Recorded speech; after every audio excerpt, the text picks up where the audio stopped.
அன்பின் பிதாவே, இந்த காலை வேளைக்காக உமக்கு நன்றி செலுத்துகிறோம். உம்மை முழு இருதயத்தோடு உம்மை ஸ்தோத்திரிக்கிறோம். நீர் நல்லவர், நன்மை செய்கிற தேவன். ஆண்டவரே, நீர் வல்லமை உள்ளவர். ஆண்டவரே, உம்மை துதிக்கிறோம், ஸ்தோத்திரிக்கிறோம். விசுவாசிக்கிறவனுக்கு எல்லாம் கூடும் என்று சொல்லியிருக்கிறீர். உம்முடைய வார்த்தையின்படி ஆண்டவரே, நாங்கள் விசுவாசித்து உம்மிடத்திலிருந்த நன்மைகளை பெற்றுக்கொள்ள கிருபை தாரும். இந்த நாளின் வேத தியானத்தை எங்களுக்கு ஆசீர்வதித்து தாங்க. நாங்க கற்றுக்கொள்ள வேண்டிய சத்தியத்தை சரியாய் கற்றுக்கொள்ள உதவி செய்யுங்க. பரிசுத்த ஆவியானுடைய ஆளுகைக்கு ஒப்பு கொடுக்கிறோம். நேசிக்கிற இயேசு கிறிஸ்துவின் இனிய நாமத்தில் கேட்கிறோம் பிதாவே, ஆமீன். யோவான் 3வது அதிகாரம். யூதருக்குள்ளே அதிகாரியான நிக்கதேமு எனப்பட்ட பரிசேயன் ஒருவன் இருந்தான். யூதருக்குள்ளே ஒரு கோர்ட் மாதிரி ஒண்ணு இருந்துச்சு. அதுல 70 அதிகாரிகள் இருந்தாங்க. பிரதான ஆசாரியனும் அந்த குரூப்ல இருந்தாங்க. அவங்க இவங்களோட இந்த யூதர்கள் ரோமரோட ஆட்சி கீழே இருந்தாலும் சமயத்துக்கு அடுத்த மத சம்பந்தமான எந்த தீர்ப்புனாலும் இந்த குரூப் தான் முடிவு எடுப்பாங்க. அந்த அதிகாரிகள்ல ஒருத்தர் தான் இந்த நிக்கதேமு. அவன் பரிசேயன், நல்ல வேதாகமத்தை கற்று தேர்ந்த பரிசேயன். அவன் ரா காலத்திலே இயேசுவின் இடத்தில் அவன் வந்த நேரம் இரவு நேரத்துல இயேசுவின் இடத்துல வர்றான். ஏன்னா ஒருவேளை மற்றவங்க தன்னை பார்க்க கூடாது அப்படின்னு நினைச்சிருக்கலாம், அல்லது பகல்லாம் இயேசு கிறிஸ்து ஊழியம் செய்யறதுனால தனிமையான நேரத்துல அவரோடு பேசும்படியா கடந்து வந்திருக்கலாம். ரபி, நீர் தேவனிடத்திலிருந்து வந்த போதகர் என்று அறிந்திருக்கிறோம். தேவன் அனுப்பி நீங்க எங்க கிட்ட வந்திருக்கிற டீச்சர் அப்படின்னு சொல்லிட்டு அவர் சொல்றார். ஏனெனில் ஒருவனும் தன்னுடனே தேவன் இராவிட்டால் நீர் செய்கிற இப்படிப்பட்ட அற்புதங்களை செய்ய மாட்டான் என்றான். தேவனிடத்திலிருந்து வந்தாதான் இப்படிப்பட்ட அற்புதங்கள் எல்லாம் செய்ய முடியும். ஏன்னா 2வது அதிகாரத்துல 23வது வசனத்துல பாக்குறோம், எருசலேமில் இருக்கையில் அவர் அநேக அற்புதங்களை செய்தார். அதை பார்த்து அநேகர் அவரிடத்தில் விசுவாசம் வைத்தார்கள் பார்த்தோம். அந்த அற்புதத்தெல்லாம் இவரை கேள்விப்பட்டதுனால தேவன் உம்மோடு கூட இருக்கிறார், நீர் தேவனிடத்திலிருந்து வந்த போதகர் அப்படின்னு சொல்லிட்டு சொல்றார். இயேசு அவனுக்கு பிரதியுத்தரமாக, ஒருவன் மறுபடியும் பிறவாவிட்டால் தேவனுடைய ராஜ்யத்தை காண மாட்டான் என்று மெய்யாகவே மெய்யாகவே உனக்கு சொல்லுகிறேன் என்றார்.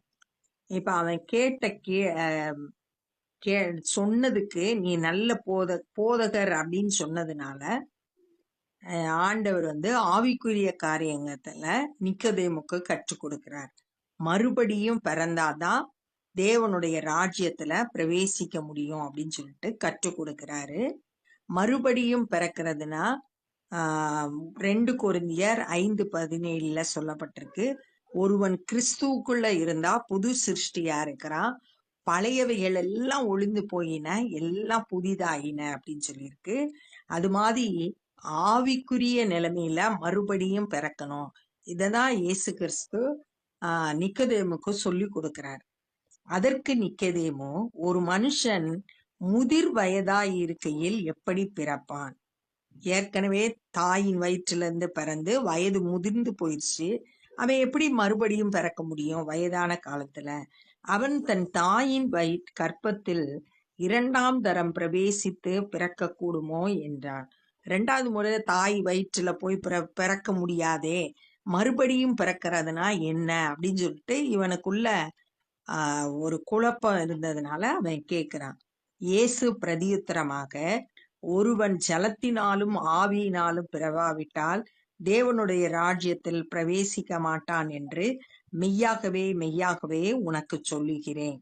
ஜலத்தினாலையும் ஆவியினாலையும் பிறக்கணும் அப்படின்னு சொல்ற. இத குறித்து எசேக்கியல் 36வது அதிகாரம் 25 இருந்து 27 வரைக்கும் சொல்லியிருக்க வார்த்தைகள் அப்பொழுது நான் உங்கள் மேல் சுத்தமான ஜலம் தெளிப்பேன், நான் உங்களுடைய எல்லா அக்கிரமங்களையும் உங்களுடைய எல்லா நரகலான விக்கிரகங்களையும் நீக்கி உங்களை சுத்தமாக்குவேன், நீங்கள் சுத்தமாவீர்கள். இது ஜலத்தினால சுத்திகரிக்கிறத சொல்லியிருக்காங்க.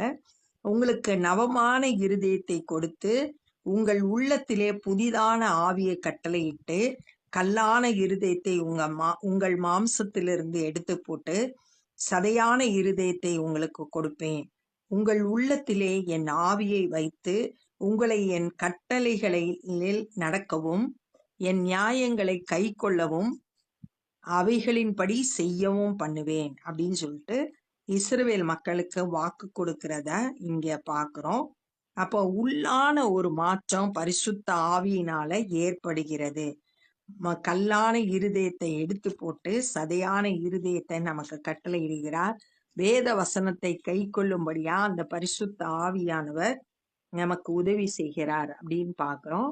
இப்படிப்பட்ட உள்ளான மாற்றம் ஏற்பட்டாதான் தேவனுடைய ராஜ்யத்துல பிரவேசிக்க முடியும். இதுதான் மறுபடியும் பிறக்கிற அனுபவம். பழைய வாழ்க்கை போய் புது மனுஷனா மாறிடணும். பழைய குணங்கள் இருக்கக்கூடாது. இத குறித்து எபேசியர்ல கூட சொல்லப்பட்டிருக்கு. பழைய மனுஷனை களைந்து போட்டு மெய்யான நீதியிலும் பரிசுத்தத்திலும் தேவனுடைய சாயலாக சிருஷ்டிக்கப்பட்ட புதிய மனுஷனை தரித்து கொள்ளுங்கள் அப்படின்னு சொல்லிட்டு சொல்லப்பட்டிருக்கு. அப்படிப்பட்ட ஒரு புதிதாக்கப்பட்ட வாழ்க்கை தான் மறுபடியும் பிறத்தல். அதத்தான் இங்கே இயேசு கிறிஸ்து சொல்றாரு. இப்ப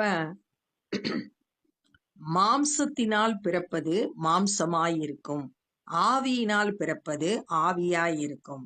மாம்சத்தினால் பிறப்பது அப்படின்னா நேச்சுரலா ஒரு தாய் தகப்பனுக்கு பிறக்கிற மனுஷன் மாம்சமாய் இருக்கிறான்.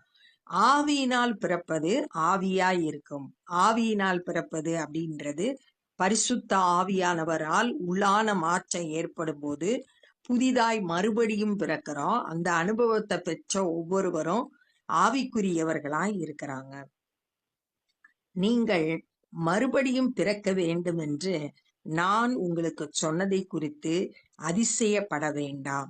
காற்றானது தனக்கு இஷ்டமான இடத்திலே வீசுகிறது, அதன் சத்தத்தை கேட்கிறாய், ஆகிலும் அது இன்ன இடத்திலிருந்து வருகிறதென்றும் இன்ன இடத்திற்கு போகிறதென்றும் உனக்கு தெரியாது.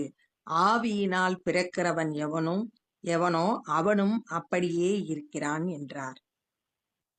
மறுபடியும் பிறக்கிறத குறிச்சு அதிசயப்படாத அப்படின்னு சொல்லிட்டு, காத்து காத்தோட சத்தத்தை கேட்கிற, ஆனா அது எங்க இருந்து புறப்படுது, எங்க போகுது, இதெல்லாம் தெரியாது. எங்கிருந்து வந்தது எங்க போகுது அப்படின்றது தெரியாது. அது போல ஆவியினால ஒரு மனுஷன் பிறக்கிறது கூட நமக்கு எப்படின்றது தெரியாது. அது ஆவியானவர் அவனுக்குள்ள செயல்பட்டு உள்ளான மாற்றத்தை ஏற்படுத்துகிறார். அது நம்மளால புரிஞ்சிக்க முடியாது. ஆனா அந்த உள்ளான மாற்றத்தை நம்ம பார்க்க முடியும்.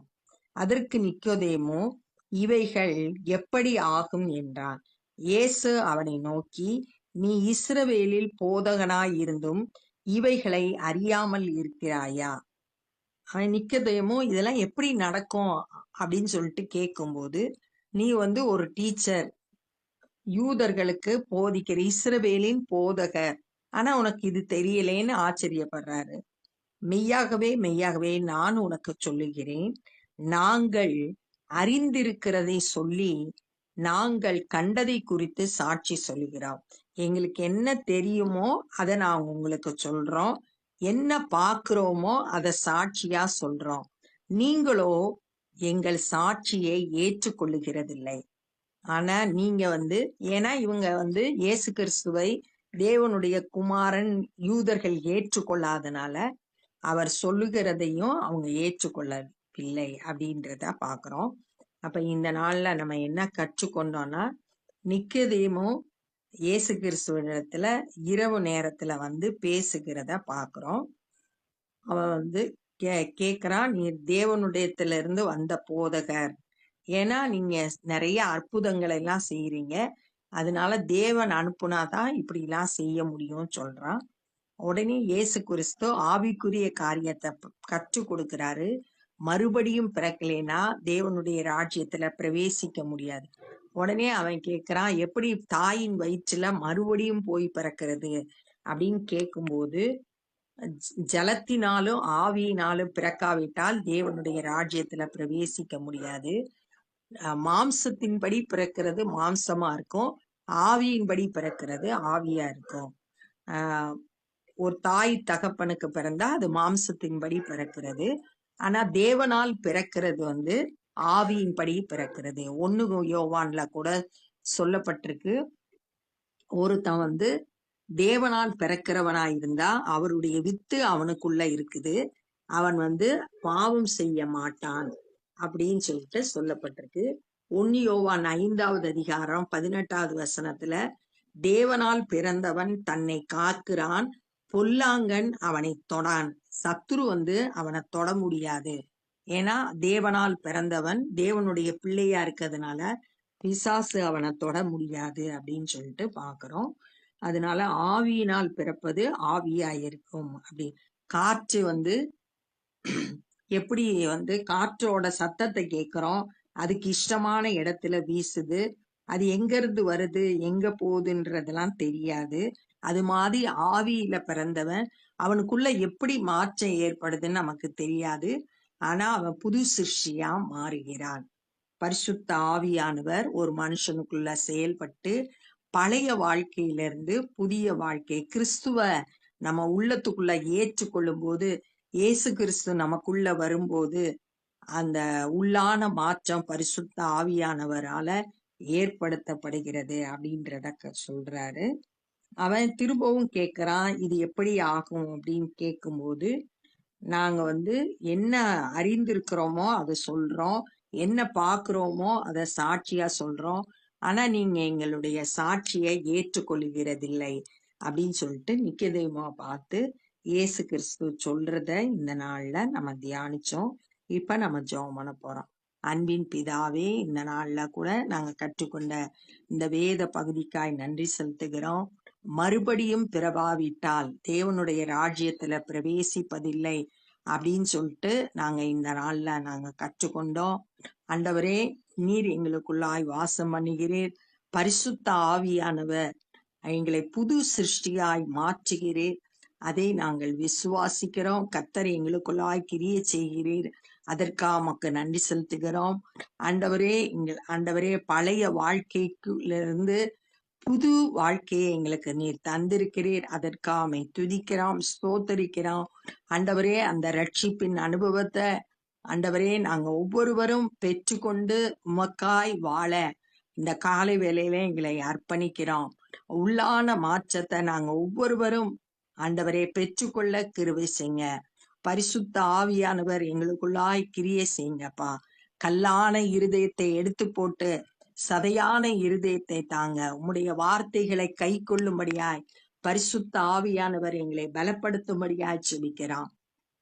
இந்த நாள்ல சுவிசேஷ பணியை செய்கிற ஒவ்வொருவரையும் நீங்க கரத்தில் எடுத்து பயன்படுத்துங்க. அநேகர் இந்த நாள்ல சத்தியத்தை அறிந்து ஆண்டவரே உம்முடைய ராஜ்யத்துக்கு வரத்தக்கதான கிருபையை நீர் கட்டளையிடும்படியா ஜெபிக்கிறோம். மறுபடியும் பிறக்கிற அனுபவத்தை ஒவ்வொருவரும் பெற்றுக்கொள்ள கிருபை தாரும். நாங்களும் எங்களால் இயன்ற ஊழியங்களை செய்ய உம்முடைய சித்தத்தை நிறைவேற்ற எங்களை அர்ப்பணிக்கிறோம். நேசிக்கிற இயேசு கிறிஸ்துவின் இனிய நாமத்தில் கேட்கிறோம் பிதாவே, ஆமென். என் ஆத்துமாவே கர்த்தரை ஸ்தோத்திரி, என் முழு உள்ளமே பரிசுத்த நாமத்தை ஸ்தோத்திரி. என் ஆத்துமாவே கர்த்தரை ஸ்தோத்திரி, கர்த்தர் செய்த சகல உபகாரங்களை மறவாதே. ஆமென். God bless you.